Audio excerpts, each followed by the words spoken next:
I know both of these individuals very well now. I've known John for 25 years, as your setup said, and I've gotten to know Mr. Obama quite well over the past 2 years. Both of them are distinguished Americans who are patriotic, who are dedicated to the welfare of our country. Either one of them, I think, would be a good president. I have said to Mr. McCain that I admire all he has done. I have some concerns about the direction that the party has taken in recent years. It has moved more to the right than I would like to see it, but that's a choice the party makes. And I've said to Mr. Obama, you have to pass a test of, do you have enough experience, and do you bring the judgment to the table that would give us confidence that you would be a good president? And I've watched them over the past 2 years, frankly, and I've had this conversation with them. I have especially watched over the last 6 or 7 weeks as both of them have really taken a final exam with respect to this economic crisis that we are in and coming out of the conventions. And I must say that I've gotten a good measure of both. In the case of Mr. McCain, I found that he was a little unsure as to how to deal with the economic problems that we were having. And almost every day there was a different approach to the problem, and that concerned me. It's got the sensing that he didn't have a complete grasp of the economic problems that we had. And I was also concerned at the selection of Governor Palin. She's a very distinguished woman, and she's to be admired. But at the same time, now that we have had a chance to watch her for some 7 weeks, I don't believe she's ready to be President of the United States, which is the job of the Vice President. And so that raised some question in my mind as to the judgment that Senator McCain made. On the Obama side, I watched Mr. Obama, and I watched him during this 7-week period, and he displayed a steadiness, an intellectual curiosity, a depth of knowledge, and an approach to looking at problems like this and picking a vice president that I think is ready to be president on day one, and also in not just jumping in and changing every day, but showing intellectual vigor. I think that he has a definitive way of doing business that would serve us well. I also believe that on the Republican side, over the last 7 weeks, the approach of the Republican Party and Mr. McCain has become narrower and narrower. Mr. Obama, at the same time, has given us a more inclusive, broader reach into the needs and aspirations of our people. He's crossing lines, ethnic lines, racial lines, generational lines. He's thinking about all villages have values, all towns have values, not just small towns have values. And I've also been disappointed, frankly, by some of the approaches that Senator McCain has taken recently, or his campaign has, on issues that are not really central to the problems that the American people are worried about. This Bill Ayers situation that's been going on for weeks became something of a central point of the campaign. But Mr. McCain says that he's a washed-out terrorist, but then why do we keep talking about him? And why do we have these robocalls going on around the country trying to suggest that because of this very, very limited relationship that Senator Obama has had with Mr. Ayers, somehow Mr. Obama is tainted?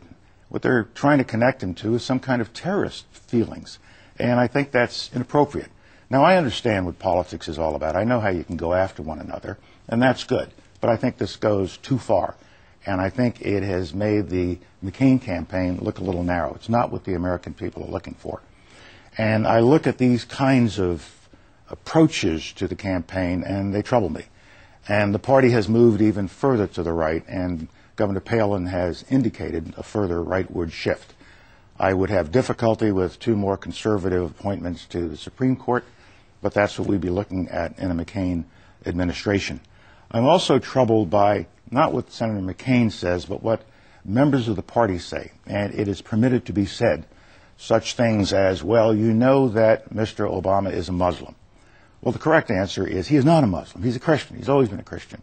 But the really right answer is, what if he is? Is there something wrong with being a Muslim in this country? The answer is no. That's not America. Is there something wrong with some 7-year-old Muslim American kid believing that he or she could be president?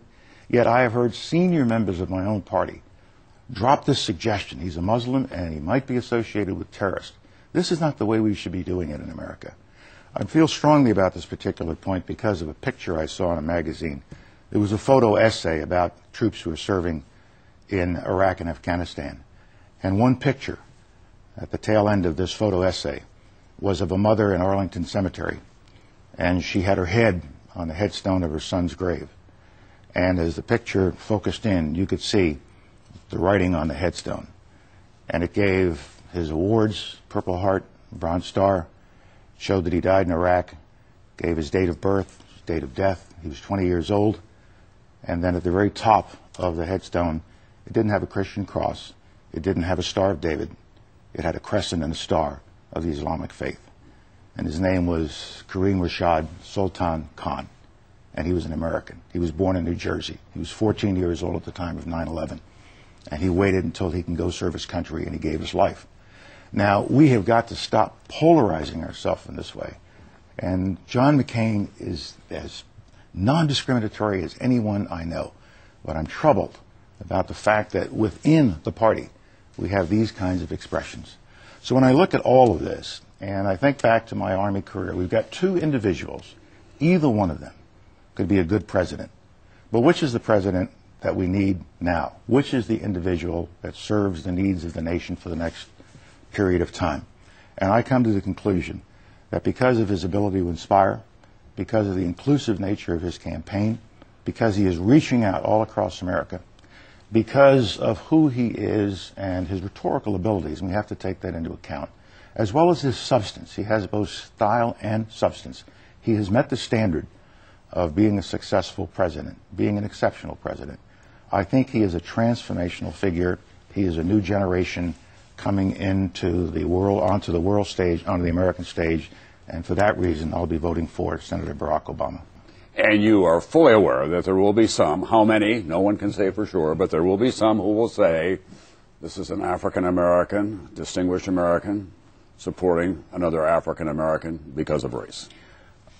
If I had only had that in mind, I could have done this 6, 8, 10 months ago. I really have been going back and forth between somebody I have the highest respect and regard for, John McCain, and somebody I was getting to know, Barack Obama. And it was only in the last couple of months that I settled on this. And I can't deny that it will be a historic event for an African American to become president. And should that happen, all Americans should be proud, not just African Americans, but all Americans, that we have reached this point in our national history where such a thing could happen. It will also not only electrify our country, I think, it'll electrify the world.